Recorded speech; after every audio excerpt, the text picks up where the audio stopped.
Saludos y muy buenas noches, telespectadores de Cantabria Televisión. Nos encontramos en uno de los puntos culturales más importantes de la Comunidad Autónoma de Cantabria, y es que estamos en el Ateneo de Santander, en la calle Pedrueca, en concreto en su biblioteca. Estamos invitados por el Club La Atenida de Santander y por su presidente Sancho Michel. Seguidamente lo que vamos a hacer es realizar una entrevista a un invitado de excepción que ha tenido la deferencia de venir hasta Santander, a la capital de Cantabria, para presentar un libro junto con Carmen Gurruchaga. Les hablamos de Jesús Alfredo Urdaza Iriarte, nacido en Pamplona en el 59, licenciado en Ciencias de la Información por la Universidad de Navarra, cursó estudios también de filosofía en la capital de España, ha trabajado en Diario 16, ha trabajado también en Radio Nacional de España y desde los años 2000 a los años 2004 fue jefe de los servicios informativos de Televisión Española.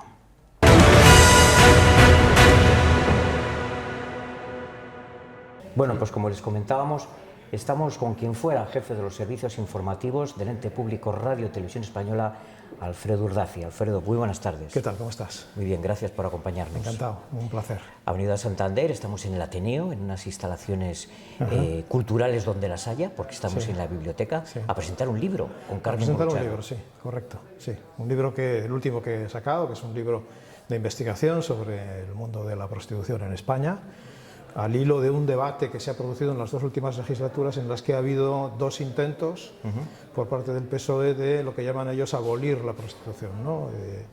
Y bueno, a raíz de esa iniciativa, pues me hice una investigación hablando básicamente con personas implicadas en ese mundo, ¿no?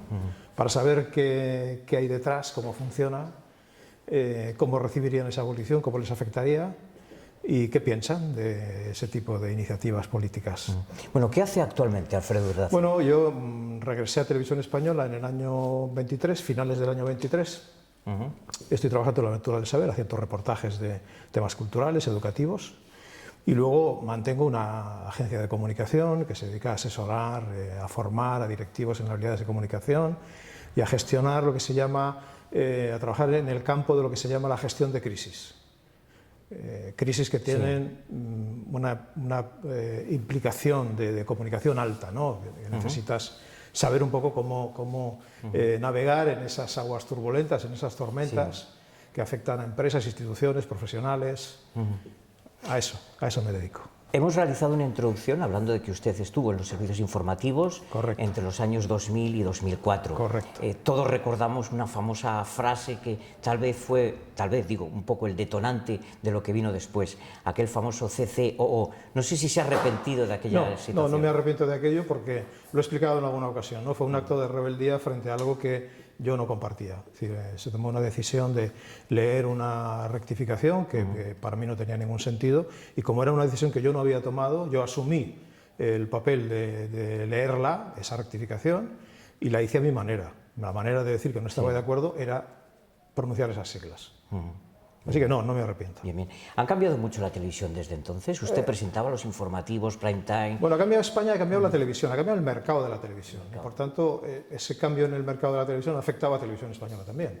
Es decir, hemos visto cómo Televisión Española ahora bebe de presentadores o estrellas mediáticas que vienen de plataformas digitales, ¿no? Hablo del caso Broncano. Sí. Vemos también cómo se están nutriendo últimamente de personajes televisivos que vienen de Telecinco, ¿no? Bueno, ha cambiado la televisión en general. Antes, un telediario de los que yo presentaba a las 9 de la noche lo veían de media 6 millones de españoles, con audiencias que llegaban al 30-35%. Hoy los telediarios apenas llegan a un 10-11%, ¿no? Y los ve 1.200.000 personas. Eso nos da la idea de que la sociología española ha cambiado, el consumidor de televisión ya no se asoma a la televisión convencional, ya ve en general, además las noticias las ve a través de las redes sociales. Ha cambiado completamente el mercado, el panorama, la sociología, la forma de consumir televisión. Ahora es una televisión muy a la carta, una televisión en la que tú buscas en la red los contenidos que a ti te interesan, y entonces no tiene nada que ver con la televisión que yo conocí. Hemos comentado anteriormente que usted procede de Pamplona, Navarro, Sí. de una de las escuelas más importantes del mundo de la comunicación en España. Ahora se hacen informativos, se hacen de pie, se hacen informativos sentados, se hacen informativos andando. Usted creó escuela en aquel momento en el que comenzó esos servicios informativos. Nosotros nos fijábamos mucho en lo que se hacía en Estados Unidos, ¿no? Que creo que ha sido siempre, sigue siendo, lo veo hoy por las innovaciones que se introducen en los informativos, sigue siendo una referencia. El mundo de la televisión americana es mucho más fresco, es mucho más visual, le da mucha más importancia a, digamos, aspectos narrativos de lo que era aquí, ¿no? Yo recuerdo que a mí en la Universidad de Navarra me enseñaron que en la televisión, aquella famosa regla de las 5 W, sí. qué, quién, cuándo, cómo, dónde, en la televisión no valía igual que en la prensa, ¿no? Porque en la televisión tiene que ser narrativa, la televisión tienen que suceder cosas, se tienen que ver. La televisión, el secreto de la televisión es hacer visual lo importante. Hay cosas que, lo notas cuando haces reportajes, ¿no? Hay cosas que si no las puedes ver, es muy difícil contarlas. Cuando te asomas al mundo de la ciencia, cuando te asomas al mundo de los testimonios personales, por ejemplo, tiene que haber imagen. Tiene que haber imagen. Cuando alguien llega con su cámara a la redacción de hacer un reportaje, dice, tengo buena imagen o tengo mala imagen, tengo buen contenido o no tengo buen contenido, ¿no? Eso es relevante y eso o lo tienes en cuenta o pierdes al público. De cuando usted estaba ahora, los servicios informativos de Televisión Española, ¿han cambiado la objetividad? ¿Hay más objetividad ahora que antes o al revés? ¿Se edita haciendo una información y cómo se edita? Vaya cuestiones, ¿verdad? No es fácil contestar a esa cuestión, ¿no? Yo creo que no debería contestar a esa cuestión porque implicaría una comparación de mi tiempo con el tiempo de ahora, ¿no? No sabría decírtelo. Yo sí te digo que a veces es difícil, es decir, ¿yo qué consumo ahora? Sí. Yo consumo noticias a través de múltiples canales. ¿Por qué? Porque cada vez es más complicado tener una visión completa de la realidad en un solo canal. Si ya era difícil en mi tiempo, ahora es mucho más difícil y mucho más complicado, ¿no? Sobre todo porque estamos en un momento profesional que yo no había visto nunca.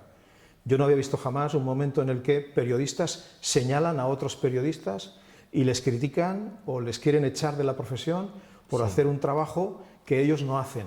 Lo veo en el Congreso todos los días. Hay preguntas que algunos periodistas hacen que al parecer molestan a otros periodistas que no hacen esas preguntas, y yo entiendo que hay que hacerlas, ¿no?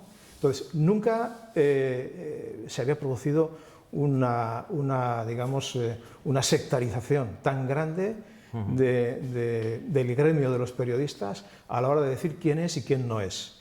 Me he encontrado, por ejemplo, con instituciones que organizan debates entre periodistas, y algunos periodistas, digamos, de la prensa oficialista, exigen o reclaman que periodistas de otros medios digitales no estén presentes en esos debates porque no les consideran periodistas, porque no consideran que sus medios son unos medios que atienden a una razón periodística, ¿no?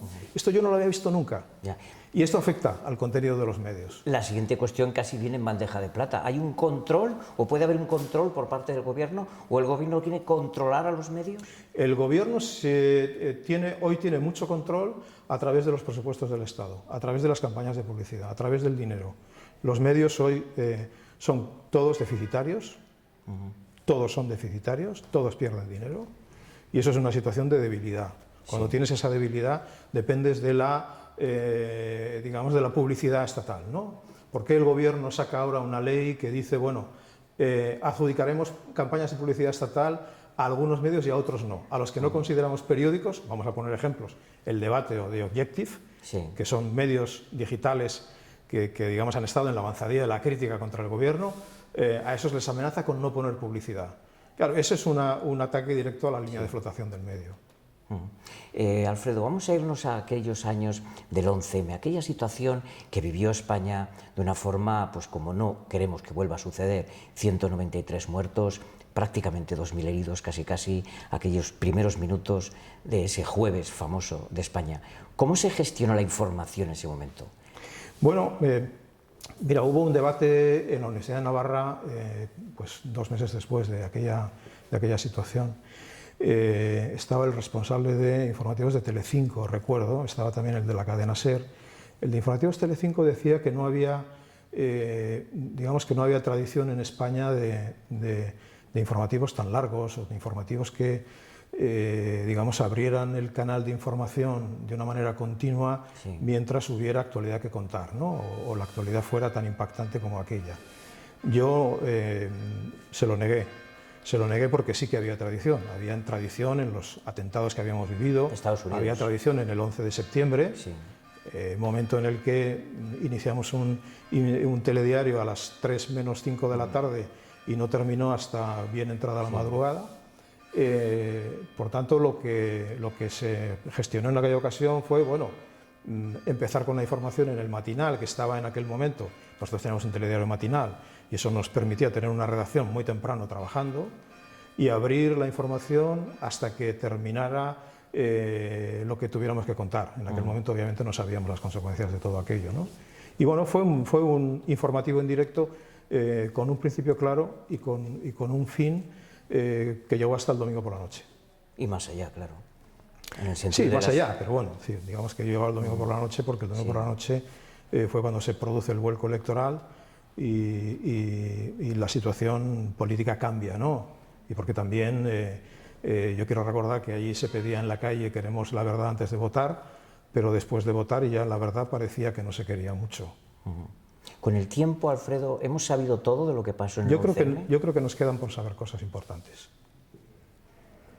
Y cuando uno habla con responsables de inteligencia, cuando uno habla con personas que conocen el mundo del yihadismo, del islam político, sabe que aquello no obedece solamente a una consigna del islam político, sino que hay algo más, ¿no?